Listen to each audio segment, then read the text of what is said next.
adik-adik semua dalam kondisi yang sehat ya adik-adik. Siapa yang siap memuji nama Tuhan? Ayo kita sama-sama akan memulai. Kita naikkan pujian Bapamu datang padamu. Ayo Cici Tiara, kita nyanyi lagu itu.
Terima kasih Tuhan Yesus untuk penyertaan Tuhan, untuk berkat Tuhan. Pagi ini kami bisa memuji nama Tuhan, itu semua karena kemurahan dan kasih setia-Mu. Tuhan berkati ibadah kami pagi hari ini Tuhan, agar pujian, musik, dan firman Tuhan bisa menjadi berkat dan adik-adik semua boleh mendapatkan kasih dan sukacita. Di dalam nama Tuhan Yesus kami berdoa. Amin. Oke adik-adik, kita akan teruskan pujian kita. Kita nyanyi lagu yang ini. Di dalam luar atas bawah ku selalu senang. Di dalam luar atas bawah ku selalu senang. Sejak Yesus datang menghapus dosaku. Di dalam luar atas bawah ku selalu senang. Lebih cepat lagi. Di dalam luar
semua. Puji Tuhan. Adik-adik, kita akan sama-sama siapkan hati. Kita mau mendengar firman Tuhan. Siapa yang siap mendengar firman Tuhan? Kita akan naikkan pujian ini. Firman Tuhan ku dengar.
Terima kasih untuk pujian kami pada pagi hari ini Tuhan. Sebentar kami mau dengar firman Tuhan. Berikan kami hikmat, berikan kami pengertian agar kami mendapatkan firman Tuhan dan menjadi rema dalam hidup kami. Terima kasih Tuhan, berkati guru-guru kami yang akan bercerita. Biarlah nama Tuhan yang dimuliakan dan ditinggikan. Di dalam nama Tuhan Yesus, amin. Halo, selamat pagi adik-adik Abi Raja Wali. Apa kabar? Luar biasa ya. Hari ini kita masih ibadah online. Meskipun kita belum bisa ibadah di gereja seperti biasa, tapi tetap auranya untuk ibadah itu tetap kita tujukan luar biasa buat Tuhan ya. Oke, sebelum kita mulai, sebelum perlu dimulai untuk menyampaikan firman Tuhan, kita mau berdoa dulu ya. Yuk. Terima kasih Tuhan atas berkat yang Kau berikan pada saat pagi hari ini Bapa. Biarlah Tuhan kami sudah memuji Engkau, kami sudah memuliakan Engkau Tuhan lewat apa yang kami persembahkan melalui puji-pujian kami Tuhan. Tuhan Yesus, tiba saatnya kami akan mendengarkan firman-Mu Tuhan. Biarlah Tuhan firman yang sebentar akan disampaikan Tuhan, biarlah Tuhan Kau mengurapi hamba-Mu Tuhan. Biarlah apa yang akan Kau sampaikan melalui firman-Mu Tuhan, biarlah boleh menjadi berkat Tuhan, baik bagi anak-anak maupun bagi orang tua Tuhan. Terima kasih Bapa di surga, terima kasih di dalam berkat nama Tuhan Yesus Kristus kami ucap syukur dan berdoa. Haleluya, amin. Oke, hari ini Kak Rudi mau cerita tentang Yusuf ya, masih Yusuf. Kemarin juga beberapa minggu yang lalu kita sudah mendengar cerita. Yang pertama, Yusuf dibuang oleh kakak-kakaknya karena kakak-kakaknya ngiri oleh Yusuf. Yang kedua, siapa yang tahu? Benar, kamu benar. Yusuf dijual oleh kakak-kakaknya juga, ya. Dia dijual, ya. Lalu dibawa ke Mesir sama pedagang budak itu. Yusuf dijual kembali di sana, dipasarkan kembali, dan akhirnya Yusuf dibeli oleh Bapak Potifar. Ya, Pak Potifar di sana. Lalu dia tinggal di sana sebagai budak dan akhirnya dia difitnah sama istrinya Potifar. Ya, sampailah Yusuf di penjara. Ya, masuk penjara karena fitnah dari istri Potifar. Lalu nggak sampai di situ, Yusuf disertai Tuhan, Yusuf dilindungi oleh Tuhan karena Yusuf begitu taat dan Yusuf dengar-dengaran kepada firman Tuhan dan takut sama Tuhan. Lalu nggak sampai di situ, Yusuf akhirnya bertemu dengan sang juru roti dan juru minum. Ya, akhirnya mereka berdua punya mimpi, dan mimpi itu diartikan masing-masing oleh Yusuf. Yang satu si siapa? Juru roti akhirnya mati, tapi yang juru minum akhirnya bisa naik pangkat, ya naik pangkat ya. Lalu setelah si juru minum itu keluar, 2 tahun kemudian baru Yusuf diingat sama dia. Oh iya, itu juga kejadiannya waktu si Raja Firaun mendapat mimpi, ya. Masih ingat nggak mimpinya apa? Ayo, mimpi Firaun. Oke, buat PR ya, nanti di quiz. Kalau dia mau masukin quiz, ini mimpi Raja Firaun apa? Oke, mimpi beserta artinya. Oke, ingat di quiz nih. Lalu dia ingat, Raja, ada orang waktu di penjara aku bertemu namanya Yusuf. Dia bisa mengartikan mimpi. Lalu Raja panggil Yusuf. Lalu si Yusuf akhirnya menjelaskan apa arti mimpi itu. Mimpinya Raja Firaun. Akhirnya Raja Firaun dia begitu suka dengan Yusuf, begitu senang melihat Yusuf, karena Yusuf selain punya keahlian, Yusuf juga begitu polos ya, begitu polos, begitu baik hati ya, jadi dia disenangi. Lalu akhirnya dia dijadikan salah satu penguasa di Mesir ya, untuk mengelola suatu kota di Mesir. Oke. Lalu nggak cukup sampai di situ, Yusuf akhirnya tibalah dia dipertemukan oleh kakak-kakaknya, karena suatu waktu terjadi kelaparan, dan kelaparan yang sangat hebat. Tapi biarpun terjadi kelaparan, tapi dia begitu diberkati Mesir itu. Karena apa? Ada Yusuf. Karena Yusuf dipakai Tuhan untuk memberkati bangsa Mesir waktu itu. Oke. Nah, sampai suatu waktu di tempat kediaman Yusuf, dia mendapat kabar, Pak Yusuf, saya mendengar ada berita bahwa ayah Pak Yusuf sedang sakit. Ya, aduh, Yusuf bilang, oh, ayah saya lagi sakit. Oke, saya akan pergi ke sana. Lalu Yusuf pergi ke sana, dan akhirnya sampailah Yusuf di rumah si Bapak Yakub. Bapak Yakub ini ayahnya Yusuf ya. Nah, dengan kondisi yang begitu sakit, begitu lemah, tapi pada saat melihat Yusuf, Bapak Yakub langsung semangat. Dia langsung bangun. Dia bisa bangun ya, karena dia lihat Yusuf dengan anak-anaknya ya, dengan membawa anak-anaknya. Anak yang pertama itu Manasye, dan yang kedua namanya Efraim. Dua-duanya laki-laki ya. Lalu bertemu dengan si Pak Yakub, wah, senang sekali ya. Coba kalian di sini yang punya kungkung, yang punya kakek, pasti senang ngeliat kalian ya. Kalau udah, apalagi udah lama gak ketemu, ini kayak gini nih, udah lama nggak ketemu karena di rumah semua, nggak boleh datang kemana-mana, nggak boleh berkunjung juga. Tapi nanti setelah selesai corona ya, kita boleh berkunjung kembali, wah, pasti kungkungnya senang banget ya. Kamu juga pasti senang ya, pasti senang sama kungkung, sama popo ya. Oke. Akhirnya si Pak Yakub ini memberkati Manasye dan Efraim ya. Tapi di sini ada yang unik. Uniknya, Pak Yakub ini memberkatinya Efraim dulu ya. Ingat ya, Efraim anak terakhir, maksudnya anak kedua waktu itu ya. Waktu itu Yusuf baru punya anak dua, Manasye dan Efraim. Nah, si Pak Yakub ini memberkati mulai dari Efraim ya.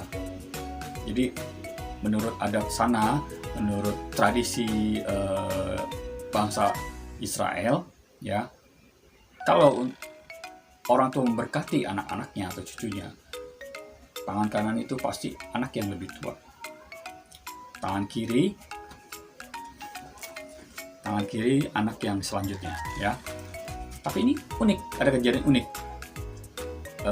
Nggak tahu, mungkin awalnya Yusuf berpikir, wah bapaknya nggak ngelihat nih, ya, bisa salah. Menurut Yusuf salah, ya kan? Menurut Yusuf pada waktu itu, wah bapak salah nih. Yusuf udah kasih si Manasye di tangan ke tangan kanannya Pak Yakub, yang Efraim ke sebelah kirinya Pak Yakub. Ya benar dong, Yusuf kasihnya. Tapi yang jadi Pak Yakub memberkatinya nggak begini, tapi menyilang ke Efraim, ya, ke Efraim. Jadi Efraim diberkati dengan tangan kanannya, Manasye diberkati oleh tangan kirinya. Ya, ingat ya, menyilang jadinya. Jadi bentuknya menyilang. Tapi Yusuf waktu itu sempat bilang sama Pak Yakub, Pak Yakub, ayah, itu salah kayaknya ayah. Harusnya yang di sebelah kanan anakku Manasye, yang di sebelah kiri kau memberkati Efraim. Itu kan kata Yusuf, ya. Bapak Yakub bilang apa? Aku tahu Yusuf, aku tahu. Berarti Pak Yakub sadar. Bukan karena dia nggak melihat lalu dia salah, enggak. Bukan karena dia nggak ngerti, enggak juga. Dia ngerti. Memang harusnya Manasye di tangan kanan, yang tangan kiri Efraim. Tapi dia balik, ya. Tapi itu semua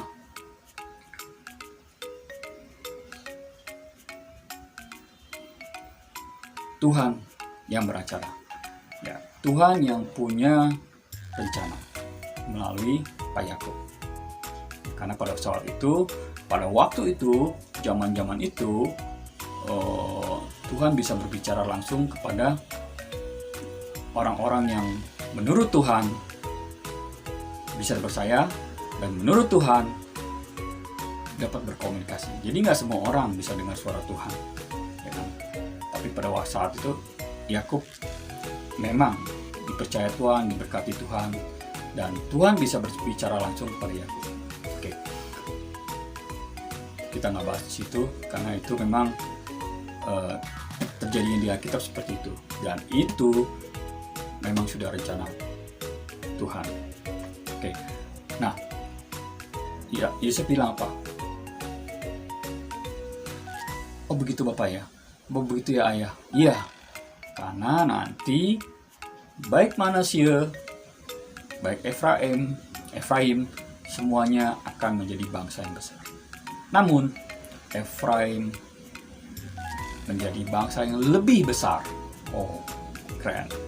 Ya, oke.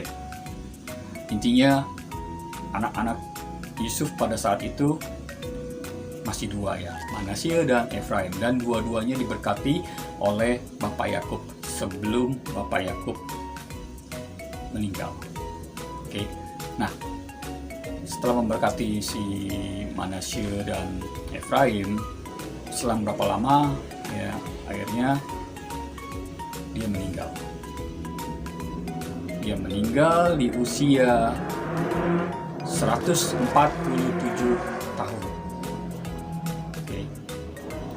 Dan dia punya wasiat kepada Yusuf dan anak-anaknya yang lain bahwa dia mau dikuburkan di tempat leluhurnya, nenek moyangnya.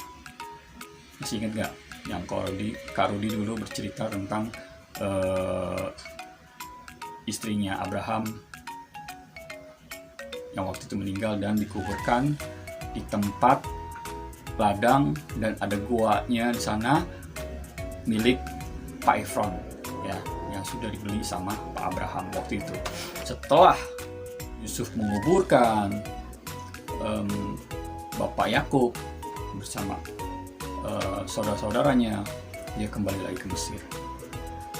Ya, dia menjalani kehidupan seperti biasa dan dia juga menghibur kakak-kakaknya, adik-adiknya. Ya, waktu itu adiknya yang paling kecil Benyamin, ya, dia menghibur semua sudah rencana Tuhan, dan memang semua orang harus meninggalkan dunia ini. Tahun demi tahun Yusuf menjalani kehidupannya kembali di Mesir, dan sampai dia punya anak cucu kembali, ya. Dia punya cucu, dia bisa melihat cucunya, ya.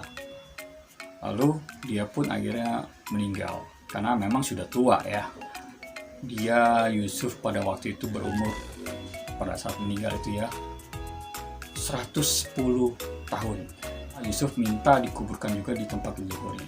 Setelah Yusuf meninggal, dia dibawa oleh saudara-saudaranya ke pekuburan milik keluarganya itu. Nah, dari cerita ini, kalau dia mau kasih kesimpulan bahwa Yusuf, meskipun dia jadi penguasa di Mesir, dia masih ingat orang tuanya. Adik-adik di sini harus ingat sama orang tua, papi mami harus ingat. Lalu yang paling utama, Yusuf percaya bahwa Tuhan menyertai dia. Sedari muda dia belajar takut sama Tuhan. Makanya Yusuf diberkati sama Tuhan. Jadi adik-adik di sini, adik-adik di rumah, ya, kita semua harus belajar takut sama Tuhan. Jadi kalau misalkan di sekolah, contohnya di sekolah nih,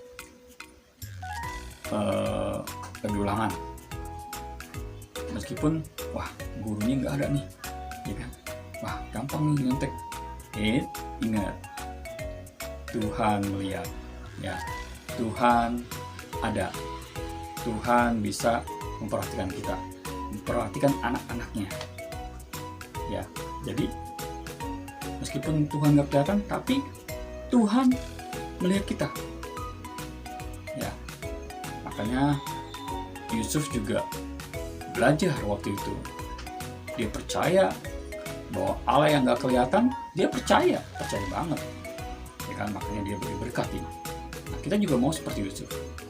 Jadi kita mau terus menjadi anak Tuhan yang semakin takut sama Tuhan dan menghormati orang tua kita. Oke, sampai di sini cerita Korudi. Nah, biarlah semuanya boleh menjadi berkat dimanapun adik-adik dan mami papi berada. Oke, yuk kita berdoa, ya. Terima kasih Tuhan Yesus, kalau pada saat ini Tuhan kami sudah mendengarkan firman-Mu Tuhan Yesus. Biarlah Tuhan firman-Mu boleh menjadi rema dalam kehidupan kami Tuhan, boleh menjadi berita dalam kehidupan kami Tuhan, boleh menjadi kemenangan buat kami Tuhan. Dan kami boleh mengingat Tuhan firman-Mu Tuhan selalu. Dan kami mau Tuhan taat pada Engkau Tuhan, dan kami mau takut akan Engkau Tuhan. Dan kami juga akan selalu menghormati orang tua kami Tuhan. Terima kasih Bapa di surga.